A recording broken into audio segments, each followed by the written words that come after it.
Hi there, this is in review of February the 1st, and I always view these as paintings, so I ask you to as well. Fog chills heaven to gray, and night comes earlier. Everyone knows about decline, but few discern its borders. Although it's summer and there's many more warm months to come, it is possible to sense that the heavens are already turning downward. Nearly imperceptibly, the fruit is ripening on the trees, and the nights, they are lengthening once again. It really is too early to speak of autumn, and yet the next season is quickly on its way.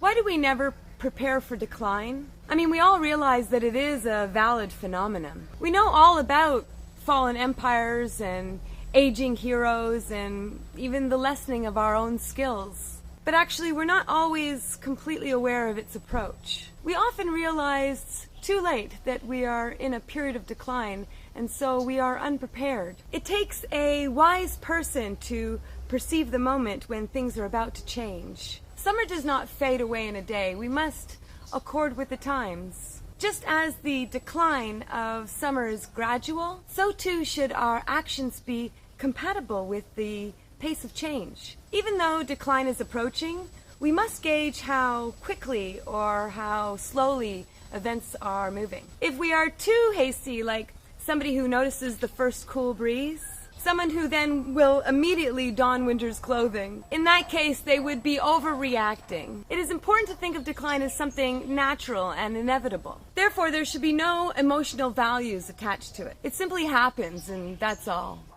So that was the first part, and this is the second part of February the 1st. The knowledge of nature is everywhere. It cannot be kept from the sincere. The knowledge of nature originated in the East, and it was an expression of that culture. It was immediately tied to a poetic view of the world. It forged mysticism and pragmatism together. But now, most of us, even those of us in the East, do not understand the ancient words. Our farming is mechanized, and our poetry is written on computers. But does this make the knowledge of nature invalid? No, it does not. The knowledge of nature is still here, and if we follow, we must rely not on old standards, but on direct experiences that we have. Contemporary minds need contemporary concepts to interest them. If following the knowledge of nature is as great as the masters claim, then it ought to be applied to any situation and any race.